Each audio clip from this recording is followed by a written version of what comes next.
One of the most important facets of any business is customer service. In business, you are not only selling a product or a service, but an experience. Providing exceptional customer service and developing real relationships with your clients means increased sales, retain customers, new customers via word of mouth, and a positive reputation. You're listening to the Focus on Customer Experience podcast. Benjamin Del Grosso gives you the ins and outs of one of the most underlooked aspects in business today. Improve your customer service and watch your business skyrocket. 2, 1. Now, here's your host, Benjamin Del Grosso. Hey, and welcome to the show. Today we have Mike Machin here. Hey, Mike, why don't you tell us, what you do, where you're from, how you got started? So I have a graffiti supply store or graffiti supply shop. We do e-commerce. We have a couple of retail stores also. We sell sort of high-end graffiti art supplies, so paint, markers, and things like that. And then we also print stickers. That's kind of a big thing in that community. Where I'm from Southern California, and where I started was actually in the motion graphics industry. I studied design back in from 98 to 2002, and then I started my company, Machin Studio, as a motion graphics company. We were doing a lot of design, animation, and visual effects for TV shows.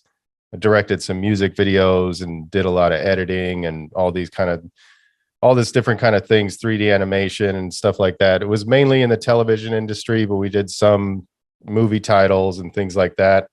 And I did that for quite a few years. And the sort of industry just kind of started burning me out. It was, it's kind of a long story, but I started exploring other things from more, a side of passion, where I grew up doing graffiti art, so that was kind of like my thing as a youngster. And I did that for quite a few years. And so as I started getting burned out on this other business, I wanted to do community type of work. And the sort of thing that brought me into it was, I started volunteering at this place called the Venice Art Walls. It's sort of a monument to the Venice Pavilion on Venice Beach. There was a pavilion there that ended up getting sort of taken over by drug dealers and homeless people and all this kind of stuff. And those kind of areas tend to attract graffiti. So it ended up becoming this sort of graffiti art sort of hub. So all the walls were covered in art. And they ended up tearing it down, and they left a monument to it. So they had like 2 walls and a couple of other things there. And so it's legal to paint there, but it's operated by a nonprofit. So I ended up volunteering there. I think I was like 40 something years old. I don't remember. I'm 48 now. This was some years back. And so what ended up happening is I was volunteering there. And what you do is you assign walls to people. And that's when I came to the realization that because I was part of this culture, it created this interesting connection between somebody that was older to young people. So basically I guess you could call it the aha moment, where I was talking to a kid. He was maybe like 16, 17 years old. And I'm a dude in my 40s. And we had this mutual sort of respect for each other. And so as I was talking to this kid, and I was thinking, I was like, man, when I was 16, there was like not a 40-something-year-old person that was going to be able to tell me anything. You know what I mean? Like, you have that sort of, I don't know what you would call it, sort of like anti-adult, don't tell me anything, that teenage kind of angst, So what was interesting is, when I realized that there was this opportunity to be able to talk to people and they would listen to me, these young people, whereas I couldn't really see that sort of connection in other areas. So that kind of started making me think, what could I do? So about a year later, I decided to open a community art space in San Pedro, California. And it was basically just an art gallery that was open every day. And these kids could come in, and we had books, blank sketchbooks and markers and things for them to use. And we would just let them come in and express themselves and have a safe legal venue to do their thing. Try to, sort of redirect some of that creative energy away from sort of more dangerous activities and more into like a safer environment. And so that sort of spawned into all these different things. And we started a nonprofit and doing all these other programs within that nonprofit. And we started a sort of a graffiti crew where instead of doing vandalism, we do community type of artwork. So we'll find for example, like an alley that has, where those alleys in like more underserved areas where there's like, just mattresses and all kinds of just junk that people just drop there. And and then there's graffiti all over the walls there. So we've gone into several of these kind of places and actually cleared all that stuff out and done a really nice mural on the wall there. And then we maintain that mural. So sounds awesome. Yeah, thanks, man. I know this is kind of long. It's oh no, man. Like honestly, I'm a creative person myself. I suck at drawing though. Like I suck at drawing, but I love playing with like iMovie and playing with Canva and playing with a lot of these like digital things that allow my creativity to come out. Oh yeah, and playing with WordPress to design websites. And so I have a creative mind, but my wife is more the artistic one. So she'll probably be interested in looking you up after this. I can tell you. Oh, cool. That's awesome. So as we were doing more of this community type stuff, it was like, I don't know, I was kind of struggling with this whole thing of how do we pay for all this stuff. It was like people were like, oh, you can easily get funded and get grants and do all these kind of things. And as I started looking into it, I was like, man, I don't know how to do any of this stuff. And how do we qualify for all this? And it started putting a lot of stress on this thing that I was passionate about. And so since I had already had a business, and I wouldn't say that I was good at business per se, I was good at motion graphics, but as far as operating a business, but I still do have a lot to learn. I think we always do, but I had put in some years. I don't know, at this point, maybe 13, 14 years. And so I was making money doing that. So I was like, I could just sort of fund this with my motion graphics business. After a while, it was kind of like, I started realizing, that's not very sustainable. If something happens to this motion graphics business, then all of a sudden this whole thing has to suffer as well. So that's when I started thinking, well, maybe we can connect a sort of for-profit type of thing to this to help fund the things that we're doing. Because if you think about in San Pedro, the space that we were renting, excuse me, was, a couple grand a month. So you're paying $20-something thousand a year in rent and then utilities and all this kind of stuff. And there's literally no money coming in. So we started selling supplies. We just started with just a retail counter with just some markers and some basic things. And then we just started getting a little bit more serious. It took some years for me to really decide that, I'm going to stop looking at this business like it was a mindset thing. I was always looking at the motion graphics business as the serious business. And then this sort of little supply company is like, this is just some fun thing that I do. And I don't really care if it makes money or not. But in 2019, I started really reading a lot and really started trying to learn how to really build a really sound business, and started learning about systems and doing all these kind of things. Joined the Arte Syndicate. So from 2019 is when I really got serious. 2019 to 2020, the business grew. I think it was 350% from 2019 to 2020, and then 2020 to 2021, we grew 100% from that. And so we're still growing. So now the business is super serious. We opened a second location. We got our e-commerce going crazy. The sticker printing business. We have all this sticker equipment and stuff. So it's, you know, it's hard to focus on the two things. Like, I'm still passionate about the community work, but now I have this whole other monster that I'm trying to manage. So, yeah, that's kind of, I think that gets from the beginning to where we're at now. Well, yeah. So basically you had, I guess it was basically a nonprofit organization where you're trying to help out the community. And then that spun into a business. Yeah, because people were coming into our space and they were like, what do you guys do here? And it was like, oh, you know, we host art shows and we let the kids come in, all that stuff that I was telling you. And then people started asking, well, do you sell anything? Do you sell any markers? Do you sell any stuff? Like, they were looking for things. There wasn't a shop in town. There was like a t-shirt shop down the street that had a little retail counter that sold some of these kind of supplies. But there wasn't really like a dedicated shop. So I was like, okay, well, why don't we just start selling stuff? And then, you know, get shut up from there. Yeah. I mean, yeah, really, like, the way I kind of run my business is somebody asks me about something once. I'm like, yeah, you know, okay. I just kind of look at it like, and I'll direct them. I'll be the guy and tell them, you know, go here, go there, or whatever. Someone asking me about something twice with anything, and that could be even just finding something on the website.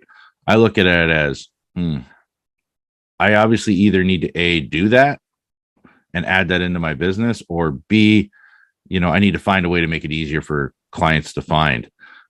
So I always just, but if someone asks once, not a big deal. So, I mean, basically you had a bunch of people asking and you said, hey, there's a demand for this. I need to pivot and start selling it, and spun it into a business, which I think that's awesome. So yeah, I mean, it's interesting. I think that's the same way that I was looking at it. Cause that's when I say, you know, we sell graffiti supplies and we print stickers, most people don't really see the connection. I would assume most people don't. They're like, oh, that's kind of weird, those two things together, but they really do go together. And it was kind of interesting because these kids were coming in and they would buy, like, you know, a couple things and they'd be like, hey, do you guys print stickers? And I at first, when I got asked that, I was like, wow, that's weird. Why would you ask me if I print stickers? Like, I'm selling markers and stuff. Like, it doesn't make sense to ask that. And then the second person asked it, and I was like, you know, I do know how to screen print, so maybe I try to figure that out. And so I sort of DIY figured it out. I built a little screen printing table. I had done screen printing in college, and they had this cool, it was like a table that was like an air hockey table, you know, it had like a bunch of holes in it. yeah, So yeah. instead of blowing air, it sucked air. So when you put a piece of paper down and you turn the vacuum on, it holds it down. And I used to print a whole bunch of stuff, all kinds of art prints and posters and things. So I was like, maybe I can build one of those things with a shop vac and a drill, you know. And so I made this sort of reverse air hockey table. I plugged a shop vac into it, you know, like I framed it out and did all this stuff. And I was like, man, this thing actually works. So I started printing stickers, and we were doing it the most DIY possible, because at this point, so I went all in on this sort of idea. So at the time, I owned a house in LA, this kind of hipster neighborhood. I bought it at the sort of housing crash when there was just all this inventory on the market, and I was making good money. So I was like, I have a good opportunity. I bought this house. And then when I decided to open this new venture, I was like, I really don't want to add a whole nother set of bills. So I ended up renting the house to a buddy of mine. And then I just lived in the back of this, like, it was basically just a rectangle. And it was so funny. Like, when people asked me what the place was like, I said, imagine just a rectangular building, you know, 2,400 square feet. And in the back, it's basically like an outhouse was the bathroom, like not outside, but it was like in the very corner. There was a toilet with just basically a wall built around it. And then there was this like super makeshift sink that it was built out of plywood and it was all rusty. And then there was just this pipe coming out of the wall and it was resting on a coffee can. And that was literally the whole place. That sounds like some of those technician bathrooms. Like I was like, well, this is it. We're gonna figure it out. So I built a wall. So half of it was the art gallery, and then the back half was just basically all my stuff. Like, because I just moved out of a house, so I had accumulated all this stuff, and I'm like, I had given a whole bunch of stuff away, and so I just lived back there. I showered at the Y, and so I was just like living this really rough, weird kind of existence. I was just sort of testing myself to see kind of how little can I survive on in terms of creature comforts. So I had none. There was no heat, no air.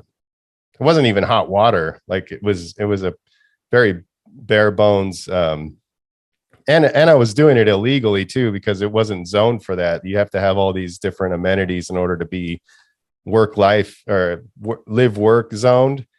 So I was scared to even put a bed back there. So I just slept on a recliner. I did that for like several years, And so back to the screen printing thing, it was like, so like I was coating the screens in this little bathroom that was literally just a wall around a toilet. So there's hardly any room. So it was all this just really weird kind of DIY kind of existence, but I learned a lot from doing something stupid like that, Basically you went all in on yourself, right? So, and honestly, as an entrepreneur, that's what they tell you. You have to go all in, be fully committed, and basically, it sounds like you were. So, let's. What was your most memorable experience as a customer?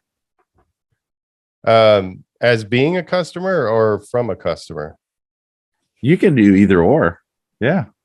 I don't know. I mean, I think trying to think about as a customer or from a customer, it was, I don't know if I can pinpoint one single memory or anything like that, but it was just sort of like a buildup of different small little things, as you notice somebody, when somebody comes into the store, maybe like a young kid, and they're in there with their mom and they don't know anything and they're kind of embarrassed, and you're able to make that person comfortable and solve their problem and kind of explain things to them. And I don't know, I seem to really enjoy that kind of stuff, like those kind of interactions. And then,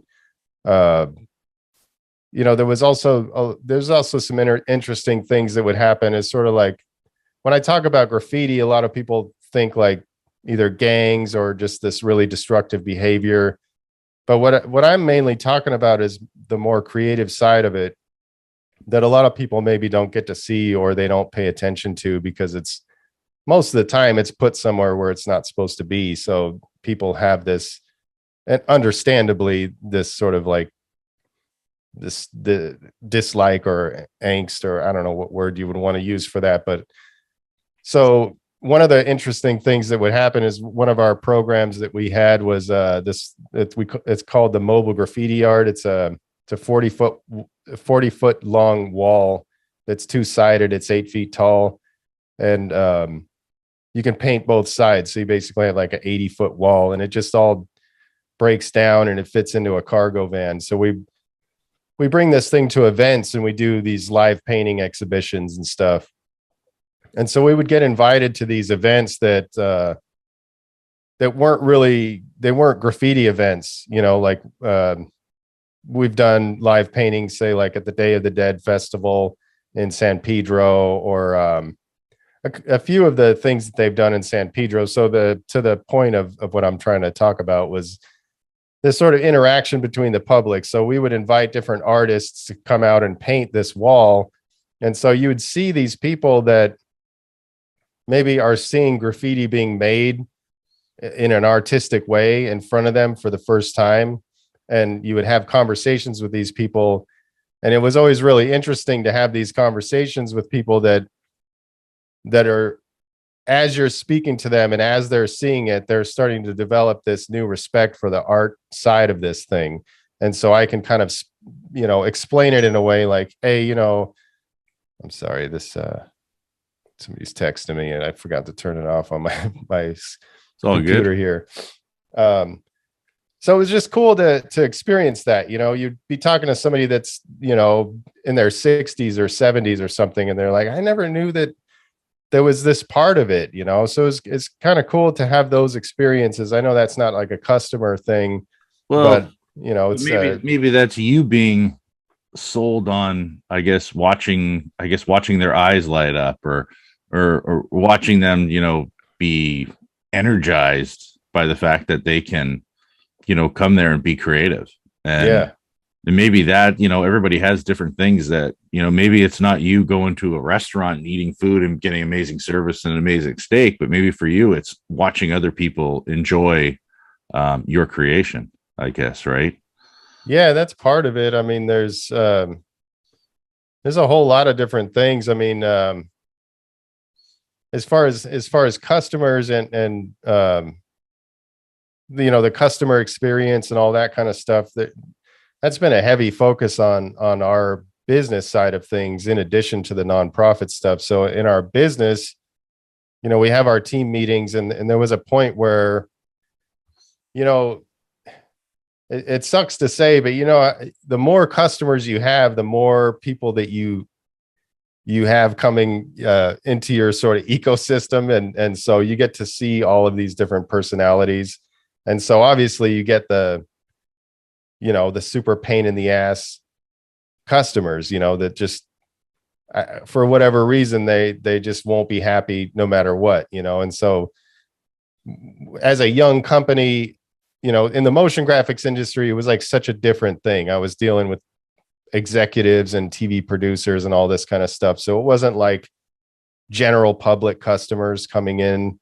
And so I started finding that, those sort of bad interactions with customers where they were just being an asshole or the graffiti community is obviously, a lot of them are involved in illegal activity. So we would have people steal stuff from us, or we would catch them trying to steal stuff. And, so we would get into this sort of mode of like complaining about these different customers.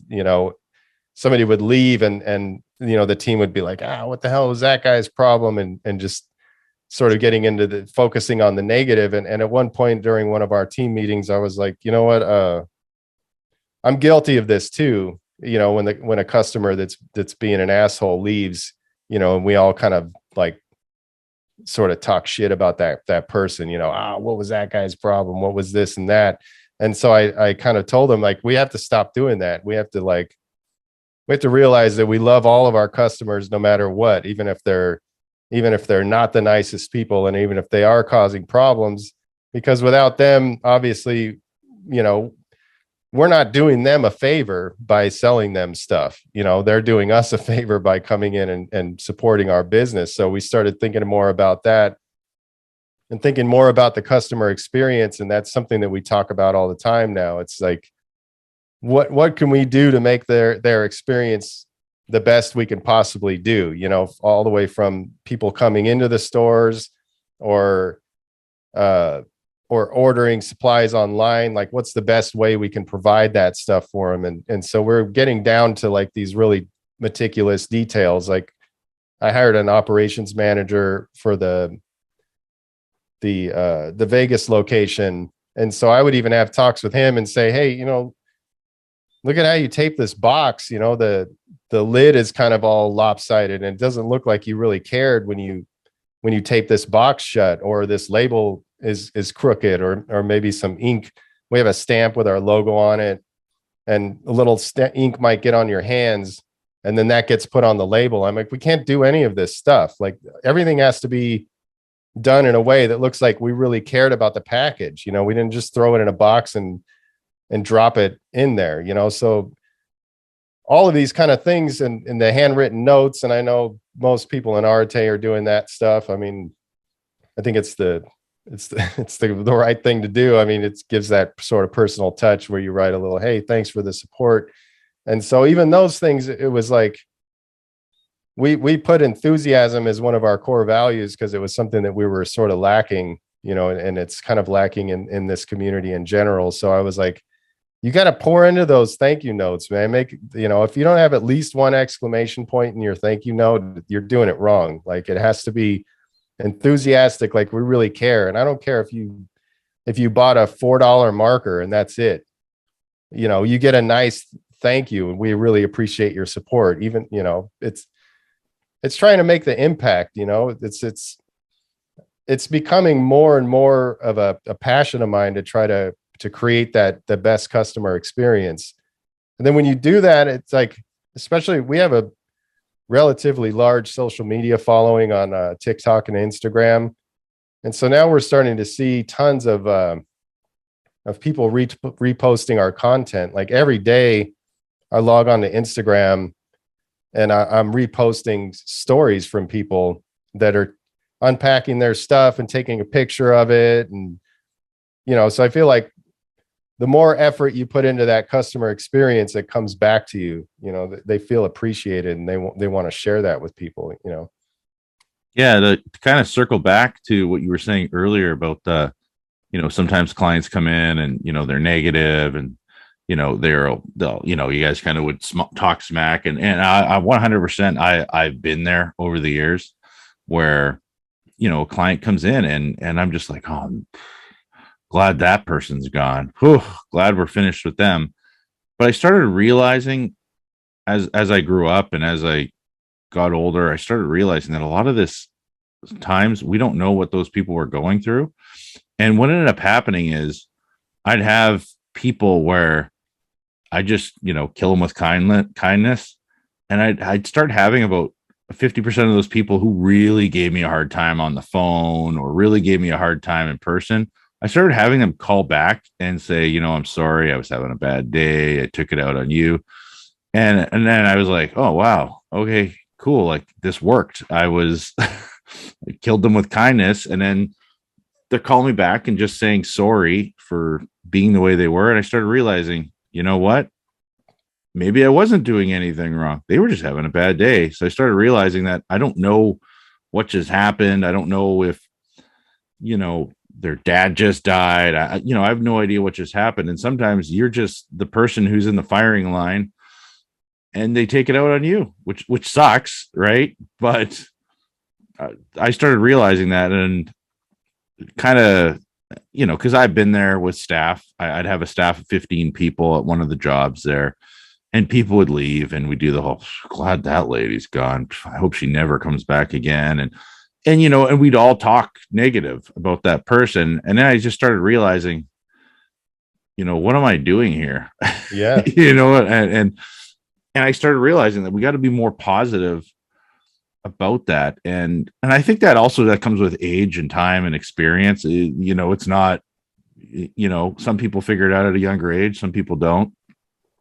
And I want to say that was probably maybe eight or 9 years ago. I kind of started shifting away from that because I started realizing that, okay, I can't keep talking like this. Yeah. You know, but yeah, it's everybody's different. Right. And at the end of the day, you attacked it and said, hey, you know, we got to be more positive. And I think that's awesome. So. Yeah. I mean, that's a good point. That's something I think about a lot. As far as like, you don't know what the other person's going through. I mean, I think, I mean, I've heard this a lot. I read all the time and I listen to all kinds of podcasts and stuff. So I'm sure I've heard this in multiple places, but it's sort of like, you know, people aren't born assholes, you know, like something happens along the way.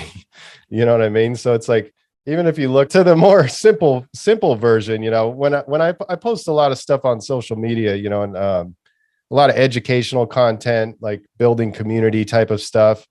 And so obviously the more eyes you get on stuff, the more potential for those sort of negative people to sort of creep into your sort of your sort of zone or whatever. Your ecosystem, I guess. Yeah, your ecosystem. So, as I was starting to build more of a following, like we shot up on TikTok really fast. Like we have like 210,000 followers now, and we get some videos get millions of views. So you got to imagine there's just the amount of people that come in. There's those people that just can't scroll past something they don't like without saying something negative about it. And so for a while that used to really bother me. And it was just like, man, what's this guy's problem? Like, I'm just trying to help, and you're coming on here and calling me names and telling me I suck and all this stuff. And I'm like, dude, you can't just scroll past something you don't like without saying something negative. And I think I learned it from Gary V, where he was talking about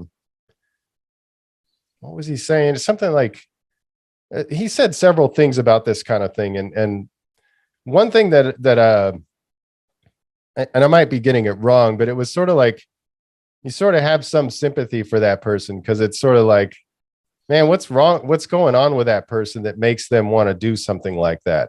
And so when I reframe the sort of idea, I sort of think like, what if I was the kind of person that would do that would post, oh, you suck. You should stop doing what you're doing because you suck and you'll always suck, or whatever. I don't know any of the specifics. They kind of go in one ear and one out the other these days. But so I started thinking about it, and I was trying to put myself in that person's shoes. That would kind of suck to be that kind of person. You know what I mean? Like, can you imagine if you were scrolling through social media and every time you saw something you didn't like, you would actually post something negative? What kind of existence is that, to be that kind of person? Like, and so I started kind of feeling bad for these people. I was like, man, I hope that person gets it together, because I would hate to carry that around. You know what I mean? Because there's no way they're only doing that on Instagram or TikTok. That's part of their existence, Part of it is, and I found this out. I kind of corrected myself about 3 years ago, because I'd see somebody else doing something, and I'm like, yeah, whatever, blah, blah, blah. That guy, whatever, he's so good. And I talk shit about him, right? So I'd be behind it, behind their back or her back, and be like, oh yeah, they think they know everything about whatever, and they think they're this. And then what happened is I started realizing the main reason why I was talking shit about them is because I was jealous that they were doing it and I wasn't. So now I've just started realizing that, okay, if I'm jealous of them, do I want to do that? Is that why I'm jealous and I'm just not doing it yet? Or am I jealous just because I'm jealous that they're doing it, but I have no intention of ever doing it? So I started realizing, like, I was jealous of some of these people that started making their own YouTube videos in the industry, or started getting, certain attention. And then I was like, well, I just need to make my own YouTube videos then. Like, obviously, if I'm jealous of them, I just need to go and execute, because I'm just jealous that I haven't figured out how to do it yet properly. And, so once that started triggering in my mind that all it was just jealousy, and it wasn't anything like where they were doing a crappy job. I was just jealous that I wasn't doing it already. Yeah. And that psychological thing just kind of, bubble went off, and it was like, okay, write it on the board. We need to make YouTube videos. Write it on the board. Need to make a podcast. Write it on the board. And once you start realizing, it's like, okay, I'm going to attack this stuff. I'm going to get it done. And then there were things where, I was genuinely just talking shit, and I started realizing, well, there's no point in me talking shit. I'm never going to do that anyways. Like, yeah. Yeah, that's an interesting perspective. I feel like I must have gone through that. I don't really remember specifically, but every now and then I do catch myself kind of having those same kind of thoughts, when you see something and you're like, yeah, what the fuck, man, what's this guy doing? And then it's like, well, what's my problem? Like, why do I care? This doesn't have anything to do with me at all. Like, why is this even affecting me? I think like it's probably natural to have stuff like that, and it's part of the personal development, journey to overcome those kind of things. I think probably there's some people that don't ever deal with that, but I would be surprised if if it wasn't that most people had those kind of thoughts every now and then. That quote, I hate this term, that hater, in you. Yeah. You know what I mean? It's like such a cliche term these days. Oh, you got to get yourself some haters. It's like, or you could just not care about those people, one way or the other. It's like, I don't know. Well, I'm just going to give this last comment and then we'll move on to the next question. But so for instance, 2 weeks ago, and obviously when this airs, it's going to be probably more than 2 weeks ago, but there's a lot of heavy political talk going on up here in Canada. So, for a whole week, I dedicated a whole week to social media of just, saying my piece on what was going on in politics.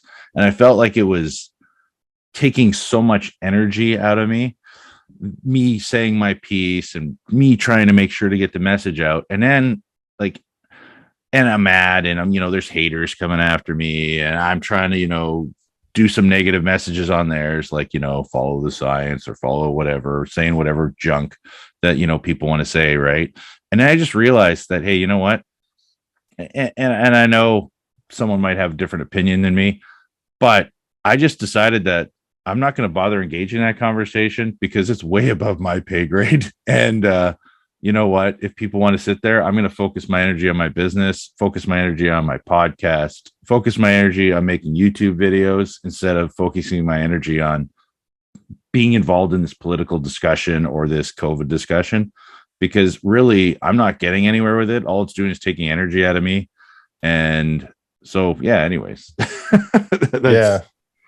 I've tried to avoid those kind of conversations, but there was like, I think only a couple of times, maybe even one time where I just before I could even stop myself, I was typing up a comment and I just sent it. And it wasn't even bad. It was somebody who was talking about, the unvaccinated are clogging the hospitals. And I was like, well, did you see the CDC article that said 78% of the people in the hospitals are obese? Why aren't we talking about the obesity epidemic and how people could get themselves healthier? Not to go too far down this rabbit hole. No, I know. Everybody's got their thing, but after I posted that, I regretted it because it was just sort of like, what did that even do? That it's not going to change that person's outlook. I know you should speak out about things, and I'm trying to find my lane and how to talk about that kind of stuff, because one thing I struggle with is sort of like, none of us can really truly know what's going on. Like, we don't have access to all the information. So it's like, we all can have our opinions and you can feel strongly about it one side or the other. But at the end of the day, like, none of us really, really know what's going on. Like, we're not there looking at this thing under the microscope and, I don't know, like, we don't have access to the information. So no, yeah, like things are not accessible. So, which is funny, this will lead right into the next one. So when you look around at the world today, what has stood out to you as the biggest change in how we interact, as customers or just interact as humans? Yeah. I think about this a lot, actually. And it's like, I don't know if it's the real world that's interacting in these ways. Cause like the world that you see on, say, social media or the news media or just on your screens or your phone or whatever it is, wherever you're getting that information, that world to me looks way different than the world when I'm out in the street and I'm going to the store and all this sort of stuff. Like, obviously you see COVID all around you. You see the masks and people throwing the masks on the ground and all this sort of stuff. And so you can't really avoid it when you go out into the real world. But as far as like how we interact towards each other, I honestly don't see that much of a difference outside of people have their faces covered. Let me drink some water real quick. Sorry, my throat's getting a little dry. It's all good.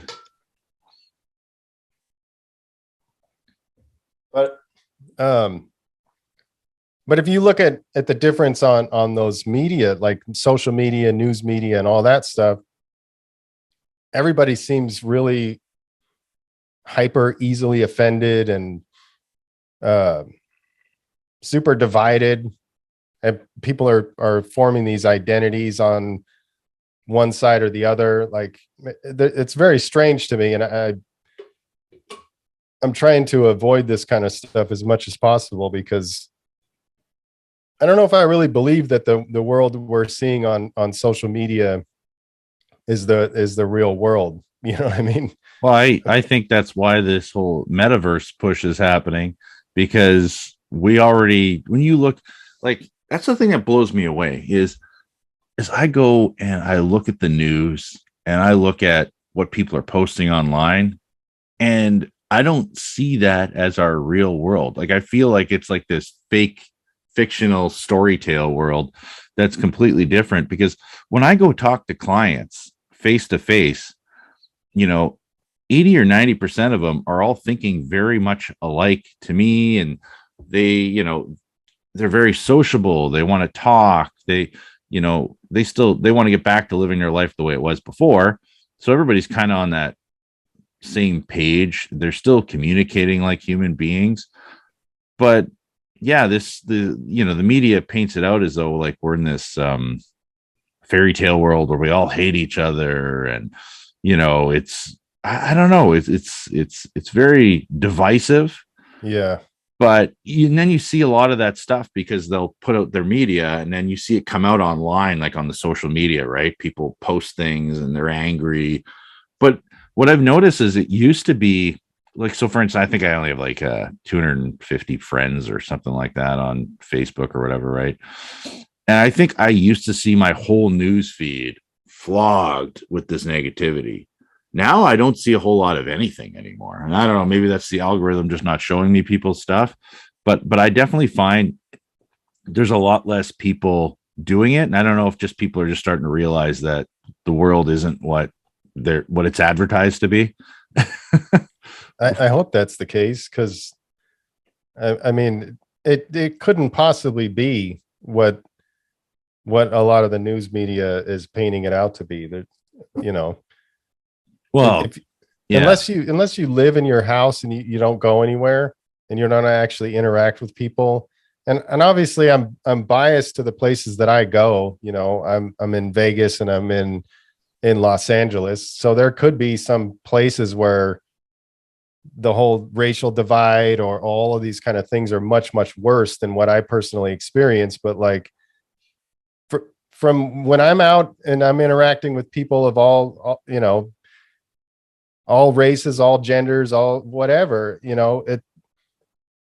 I cannot remember a single problem that I've ever had. And it definitely does appear that there's some kind of divide being pushed, because we're ending up being divided on all these different things, so it's not just racial divide, and it's not just whether or not you get the vax or you wear a mask or all of these kind of things. It's sort of like, it seems like we're willing to be divided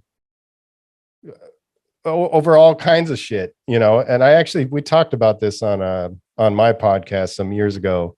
Not some years ago, we haven't been around that long, but a while back, that people are willing to divide over all kinds of stuff, like Ford versus Chevy people are somewhat divided in a sense, or even more extreme sports teams, like people like physically fight over stuff like that. Like there was something at Dodger Stadium where some fans beat the crap out of this other fan of another team. I don't know. It's sort of makes me wonder if division is sort of built into our DNA in some way or another, because we're willing to divide over all this weird stuff. I'll give a non-extreme example. So working in the industry that I worked in for quite some time, we used to hang out with guys from all the other shops. We'd go to the restaurant, go to the bar, and it wasn't a big deal. And then I noticed,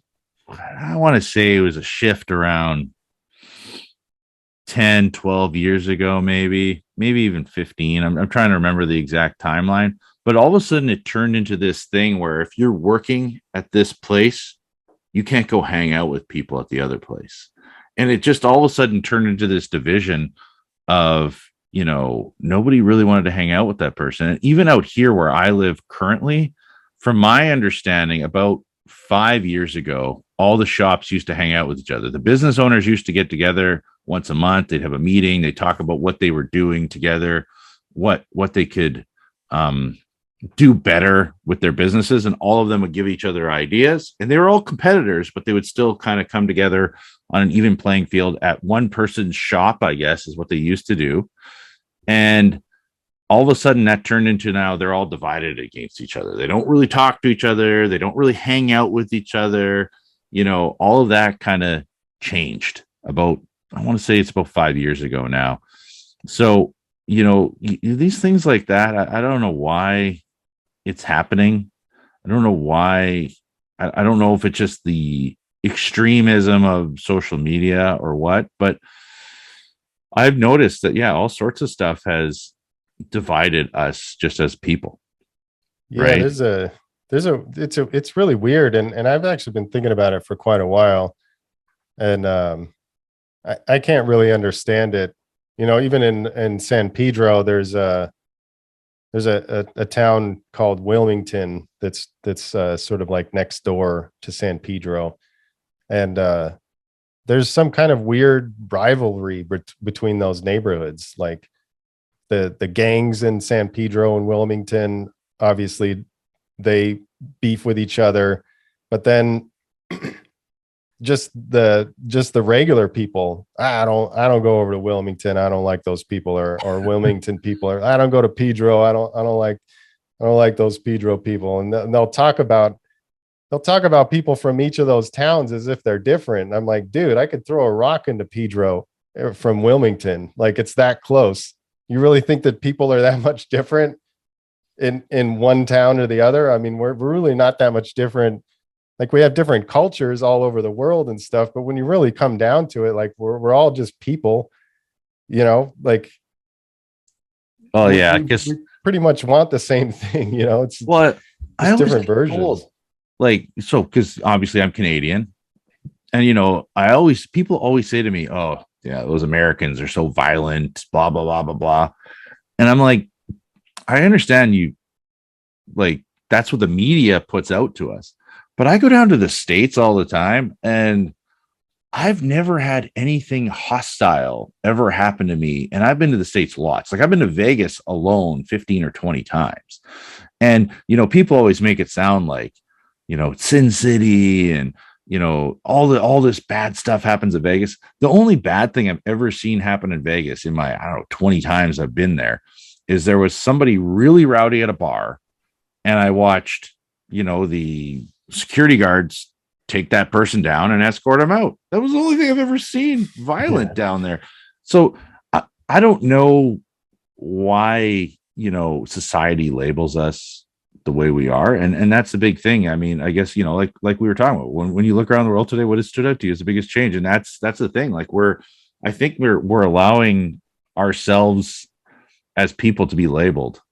And then, I don't know. I don't think we're embracing it, but somehow it's being pushed on us, and we're looking at it that way. Because, when you look at, not to get into all craziness, I guess, but that's the thing. Like, I don't see it when I go into the States. Like, I don't see this, I don't know, unpleasantry. Everybody seems nice that we talk to, and we'll have lots of great conversations with just random people. Yeah. And yeah, I mean, there's definitely those neighborhoods. I mean, there's I've lived in some neighborhoods where there was a lot of gunshots at night and things like that. So I mean, it exists, obviously, but I think that I'm sure there's rough neighborhoods in Canada. I mean, I've only been there once, but there's we use hockey sticks up here, though, to hit each other. We don't. So I don't know. I mean, I think there's like some truth to everything, but I mean, it definitely does get blown out of proportion. And that whole thing you were talking about with this identity stuff. I mean, I think that's another part of it. A part of a part of something that's been amplified lately, because you see a lot of people that are, and it's not like hasn't existed. I mean, we can even go back to like the sports fans things, like people identify as a Raiders fan. Like that's their whole thing. Their whole cars decked out in Raiders stuff. They're wearing Raiders stuff. They got like Raider Nation things everywhere. Like, hey, that dude really likes the Raiders. You know, he identifies with that, you know, or a skateboarder. That's his identity to a certain degree. And so, or even like music, you know, punk rock versus metal. And, you know, there's divide between that and people identify as those things. And I'm starting to see that maybe there's even more of that now. And then there's a little more, I don't know, I guess animosity towards the other, you know, this sort of us versus them kind of thing. But I don't know. I think it could be that social media is amplifying something that's always been there. Cause I mean, you could find those examples probably to the beginning of time. I mean, I was even listening to something interesting. I think it was Jordan Peterson was talking about it, how, you know, there was like a tribal thing that when you meet people from another tribe, like way back, you know, obviously like before what civilization is now. So you're out there in the food chain essentially. And so he was talking about examples of, you know, you'd have tribes that live in different places, and then they would come together, and these tribes are carrying these pathogens, and they've developed immunities to them. So they're able to be fine having these pathogens, but then they meet each other and they wipe the other tribe out because they transfer this pathogen over to this other tribe that has no immunity built up to it. And I don't know if this was what he was getting at, but it was sort of like, that sort of seems like part of the foundation for this us versus them kind of thing. Cause like, as they start to learn, hey, you know, like if we meet this other tribe, we could all die, you know? So you start like, not, hey, get away from us, you know, stay over there. We're going to stay over here. And so when people look different, you know, from another region, they come in and they don't look the same. I think he was talking about something like, you know, it's, you know, I can't remember what it was called. It was some kind of immune system, but it's in your mind. It's like a mental thing, to where you see something that doesn't look like you, and there's an ancient part of your brain that sort of makes you apprehensive to that. And that was part of it, because of like the transfer of pathogens, which is like totally crazy. I never would have thought about that, but I was like, yeah, I don't listen. Kind of makes a lot of sense. Peterson, but I know he's got but I understand how he thinks, because I've heard a couple podcasts of him, and he has some interesting analogies that are pretty well explained typically. But yeah, I can't. I actually haven't heard that one, so I'm not sure where to relate with that. Yeah, I mean, it just got me thinking, because like this stuff had to start somewhere. I mean, at some point. So I mean, there could be something like way back in our history, ancient history, to where there was a reason to have this sort of us versus them kind of mentality, and it could have been something like that, or, you know, over resources. You know, if you're living near a river with abundant water and food sources and stuff, and, or, you know, or a small pond or something like that, and some other tribe comes in, you don't want to share your stuff with them, because, you know, hey, we only have enough for us, you know. Who knows like where all this stuff started. But now it's just sort of, you know, I know we're kind of going off on all these weird tangents, but like, I also don't think that we're really built to have all of this information. You know what I mean? Like, if you look at history, you know, we've lived a certain way, and then the Industrial Revolution happened. If you looked at the timeline of like when humans came into existence, so I don't even know how long that was. I would imagine that from the Industrial Revolution to where we are now is you wouldn't even really see it on the timeline. It's so small. But if you think about how much things have changed, like since we were driving around on horse and buggies and stuff, and now we have these supercomputers in our pockets that have answers to any questions you could have, or, you know, you and I are talking right now via video from 2 different countries. Like, if you think about how far we've come in such a short amount of time, I think it's frying us in some way or another. We're not prepared, you know? Yeah, you got driverless cars down there in the States. It's not authorized here in Canada, but like even yesterday, the gentleman I was talking to on the podcast as well, we were talking about the autonomous technology, the vehicles driving themselves. And, you know, well, I have an 11-year-old son and a 4-year-old daughter. And I'm like, by the time they get into a driver's seat, are they even going to know how to drive a car? Is that even going to be an option? Right? Yeah. Like, Who you knows? know, or are they just going to be hopping in a car that drives for them?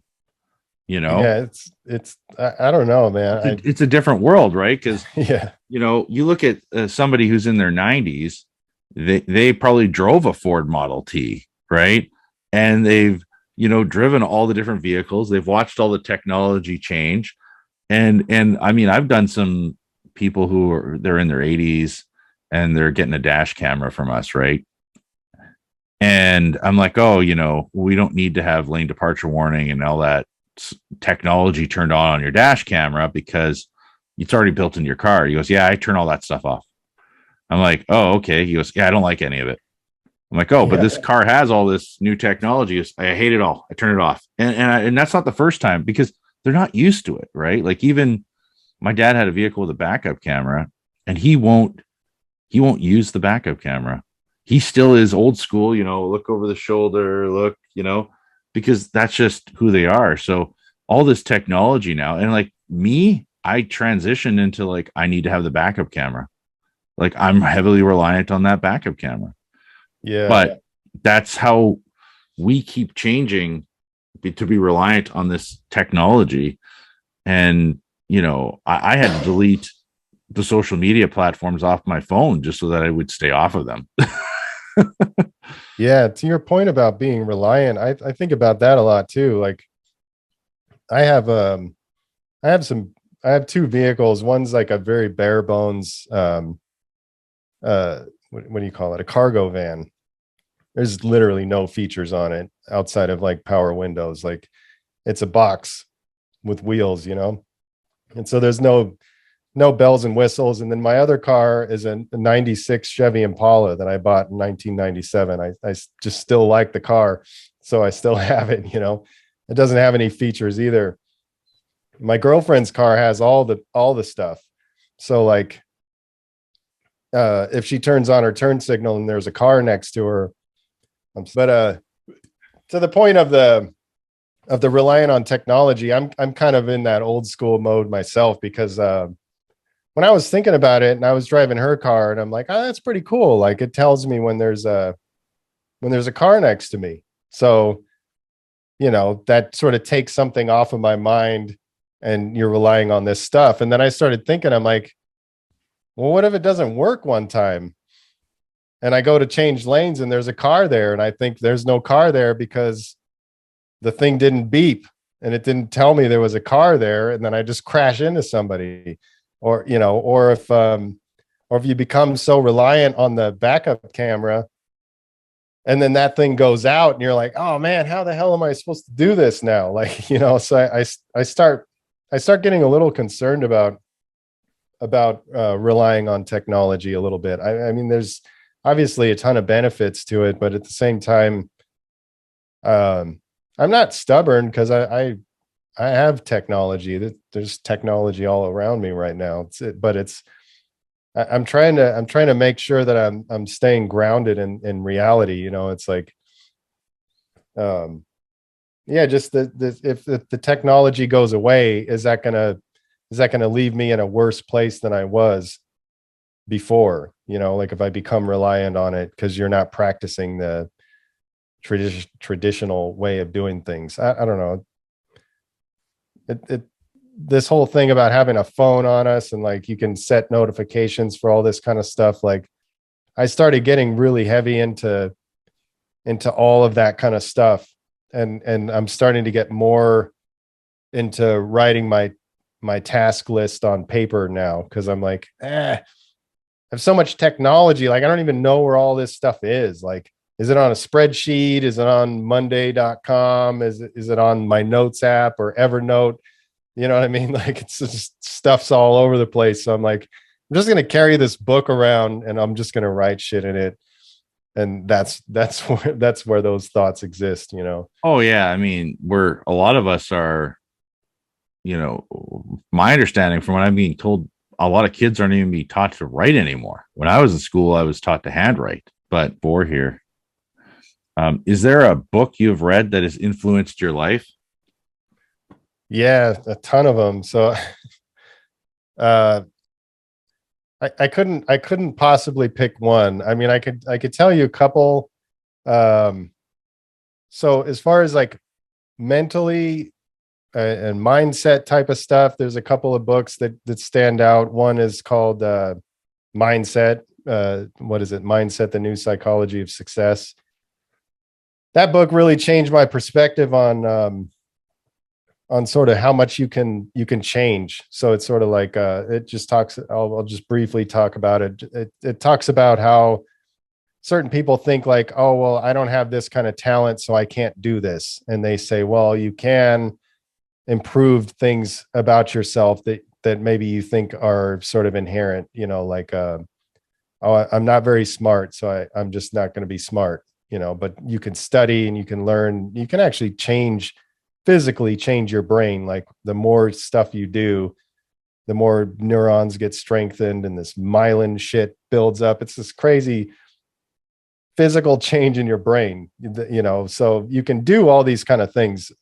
I don't think they talked about that in that book, but that just sort of set me off on this whole thing that you don't have to be who you are. You know, you don't have to be, if there's things about yourself that you don't like, you can correct them. And I've completely changed who I was based on information like that over the years. Another book, the Untethered Soul, is another one that just sort of helped with the mindset stuff. It talks about a lot of different things, the comfort zone, like your inner voice, like who you really are, all these kind of things. That's pretty cool. Right now, one of the most important books, I'm reading it several times. I think I've read it twice this year so far. It's called Deep Work, and it's about focusing on basically just working with depth, you know? So like if I have a project that I need to do that requires extreme focus, you know, they talk about completely, you know, shutting everything else out and focus on that task, whether it's like an hour or a half hour or whatever it is. I was living this very, very distracted life. Like when I was doing motion graphics, I was constantly in a state of deep work because it was required. You had to focus in on all you're dealing with like hundreds of layers and keyframes and all these different things. If you're not in this state of depth while you're doing that work, you're not going to be very effective. But with this other business, there's all this stuff in the book. They call it shallow work. It's like, not that it's not important. It's just stuff that doesn't require a lot of concentration, you know, replying to emails, checking things, doing all these, you know, booking appointments, going to meetings and stuff like that. So I found my whole life has transitioned into being these like fragmented bits and pieces of shallow work all the time. And I don't go into this depth anymore. So the book Deep Work is really helping me kind of structure things in a way that I can get a lot more done in less time, because I'm learning how to say, okay, this hour, I'm only going to do this. I'm not going to look at my phone. Nobody can talk to me. This is 100% what I'm going to focus on. So when I do that, I find that I'm able to get a lot of these more high level tasks done by, you know, blocking out that time. So I can probably name a whole bunch of different books, but those three are three that stand out right now. I'm also reading one called Flow that's pretty cool, but that one's it's hard for me to read. It's the way it's written. It's pretty dense, but it's about getting into the flow state, and it kind of ties into the deep work thing. So like if I was doing like a creative project, after a certain amount of time, you'll sort of enter this flow state where you've probably had this happen where, they talk about in sports or anything where sort of everything else just shuts out, and your mind is just hyper focused on that thing that you're doing, so I'm trying to put those things together to try to be more effective with my time, because I don't really want to spend 13 hours working and then look back on the day and like I don't even know what the hell I did all day, because I was just like all over the place. Like I want to have these really effective chunks of time where like I'm just hyper focused, and I'm almost like thinking of them as like kind of work sprints. It's like I'm going to take this task and I'm just going to haul ass on this task and focus 100% on it. And then I find I'm getting those things done much, much faster. So that book is really helpful. It's awesome. It's awesome. Yeah. Anything you can do to refocus your energy. And, for me, I schedule everything. I know you were talked earlier about writing things down. I use a whiteboard, and the whiteboard's right next to my computer desk. And literally on my power list, it's to tackle at least one thing on the whiteboard every single day. So I have like a things to do, which is typically that means like an ASAP. You need to get that done right away. And then I have a look into. So this is like just stuff I need to research. It doesn't mean that I'm going to do it. It's not priority. It's not going to bring me like income right away or anything. It's just stuff like planned for down the road. Right. And like stuff on there is like I have on there, like write a book. So that's something that I want to do, is I want to try and transition into writing a book. I have like blog videos I need to make written on here. I have podcasts. So I have everybody's name, the dates that they're scheduled is all written on there. As much as it's in my digital calendar, I have it in my face. So I know, hey, I still have, another 6 people or 8 people or 2 people to interview. And then if I'm like, hey, you know what, I'd like to have this person on the show, I write their name on the list so that I go through and start contacting those people as well. So, this whiteboard gets a lot of action. I've only had it in place for about 3 months now. I also have my core values, my mission, my vision. It's all written on here. The daily, yearly, monthly goals. I update it daily. So I know you were talking about that, but so I just try and schedule everything in a calendar. And then when I have this downtime, like, so for instance, if I schedule like an hour to do something and I'm done in like 15 minutes, I'll look at the board. Hey, I got 45 minutes to do something. Can I tackle something on this board now? Right. So that's just kind of what I've been, I guess, doing with my time. And a lot of that comes from reading books or being part of the networking groups and just hearing, what other people are doing as well. So, yeah, I've been wanting to do that whiteboard thing. I'm actually going to do that pretty soon. Actually, I have a question for you about that. So when you say you got your whiteboard full, do you take a picture of it and like keep an archive of like where it was? Like, do you track sort of like, because when you erase something, then it's gone. Like, do you have like a sort of an archive or something? No, I don't at all. Obviously if it went away, it went away. It would suck. But you know what? I guess the reason why it's there, and I can just keep on modifying it every single day, very active with it. So I guess for me, I haven't taken pictures. I could see some people probably taking pictures on their phone so that they have, that recollection. But I guess some of the stuff that I also have written on there, I don't want out into the world. Oh yeah, no, that makes sense. Well, there's nothing inappropriate on there, but I also don't want my game plan, advertised, I guess. Yeah, once it's on the phone, you never know. It's accessible or something. Who knows? Yeah, you never know. Alexa might tell everybody. Yeah, they'll give away all your secrets. So, but if there's a one thing you could change in the entire world today, what would it be and why? Man, one thing that's kind of hard. Yeah, like I I've definitely messed some people. Like I've had people say, hey, like in conversation, not on the podcast, say like, oh, I'd love to see Facebook on. And I go, okay, how many people have you met just from Facebook? And they're like, well, oh yeah, I guess I probably wouldn't have met them any other way because I met them through a friend of a friend on Facebook. I'm like, okay, as much as you'd love to see it gone, you wouldn't have met those people that you talked to. And they're going, yeah. Oh man, that's messed up. I never thought about it that way. I'm like, yeah I know. So it kind of throws that curveball, and and I've said this before on a podcast. Like I said to my wife, it'd be nice to get rid of those self checkouts at the groceries. And she goes, yeah, but I love that because if I have one or two items, I can just go in and out real quick. I said, yeah. She goes, now I got to wait in line. I'm like, okay, but you know what people used to do when they wait in line, right? She goes, what? They used to talk to each other. Yeah. Right. So, that's the thing. Like, I don't know what you're going to say, but you know what?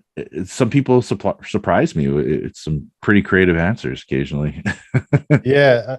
What's crazy is like, as I think about it, and you think about things like that, and as you were talking, I had already started thinking, well, I don't know what the consequences of any kind of change would be, so it's like, there's this thing I read in like a book about Buddhism, and they were talking about how you don't really know what's good or bad. Something could objectively look bad. Like they said something like, this town is like fictional story. This town felt sorry for all the deer getting eaten by tigers. It was like, oh, these deer, they're suffering this terrible death to these tigers, so they put bells on all the tigers so that the deer could hear them coming. And then the tigers all suffered a terrible death, so they starved to death, and it's kind of like, if you change one thing, like who knows what, obviously there's like things you can look around in the world, like, you could pick like, I wish like human trafficking wasn't happening, and I wish all of these kind of things weren't happening. I don't know how to pick one of those things. And if I were to pick something a little less objective, there's all these other questions, like what you're saying, like who knows why all of this stuff is happening. I mean, obviously human trafficking, that has to stop, child starvation, that shouldn't be happening, all of these kind of things. But no, like it's a tough one, Yeah, but there's no right or wrong answer. They're like, there's, one of the gentlemen I interviewed a few days ago, his answer is probably highly controversial with tons of people. But at the same time, I totally seen his point, right? And I understand why he thinks that way. And I don't feel that there was anything wrong with his answer, to be honest with you. He basically said, a lot of countries have where you should do at least 1 year of military service. And I was like, yeah, I totally get that, because a lot of, it might teach you a lot of self-discipline, might teach you respect for what the military is doing. It might give you a better understanding, might help you with some structure in your life. So, I totally see that side. But at the same time, there's a lot of people that are scared because it's all a different association when they hear service and military. All they're thinking about is what you hear in the media, that, guns and violence and all that kind of stuff. But there's tons of peacekeeping operations. There's tons of people that are doing just supply chain work. There's tons of people that are doing, all sorts of other things. There's people doing cyber, security within the military, right? Like it's not all related. However, when we think about something, we're only associating ourselves with that because that's what the media reports, right? But, you You go into a supermarket, you're associating yourself with the food on the shelves, but you're not associating yourself with the inventory people, the managers, the clerks, you know, all the stuff that's involved with making that come together, right? The vendors, etc. Right? So we, you know, everything is different, but I mean, yeah, I mean, you don't have to have a right or wrong answer. It's not like I'm going to put a big thing up. This is what Mike thinks. No, it's not that I'm nervous. His whole life is now defined by it. Yeah, no, I don't really. Other people's opinions don't affect me as enough to have that be a concern. But it's just a hard thing. I mean, I'll tell you one thing that I'm really passionate about is like animals. I wish people treated animals better. I mean, as a dog person, I started relating.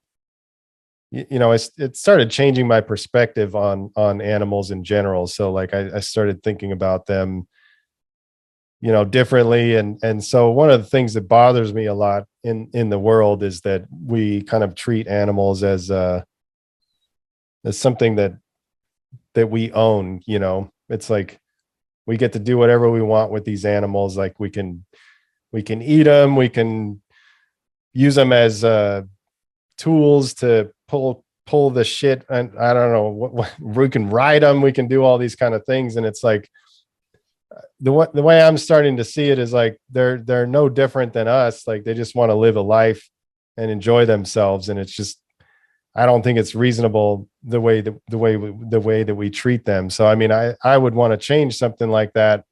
But then back to that whole Buddhist thing, it's like, you know, I don't even know if that's right or wrong. It's just my opinion. You know, I just, my whole thing, like, as far as building wealth, I honestly, there's nothing I would want to buy in terms of like building up. If I had $1 billion, like I don't want a private jet. I don't want a beachfront house. I don't want a fucking Lamborghini or any of that stuff. Like I'm not hating you if you do want that stuff. That's cool. That's you. I have no desire for that, but I do have a desire to build that kind of wealth, but I want to use it to save a bunch of animals. You know, that's kind of my whole purpose. So I'll take whatever I need to live, but most of that money is going to go towards something like that. So that's sort of the hill that I decided to fight on. You know, there's a lot of different ones, you know, that I'm, you know, a lot of different things that are happening in the world that I don't like, but I felt like I needed to choose one thing, and that's the one that I chose, you know. So I guess that's fine. I guess that would probably be the answer. Yeah, I think it's great. Do you have any final comments or anything you want to add? No, I think it was quite a bit, so I'm sure you got plenty of material. I really appreciate you having me on. It's always fun doing this kind of stuff. So yeah. Oh yeah, no, it was awesome. It was great. Great getting to know you and knowing your creative side. Appreciate it, man. Thank you. Thanks.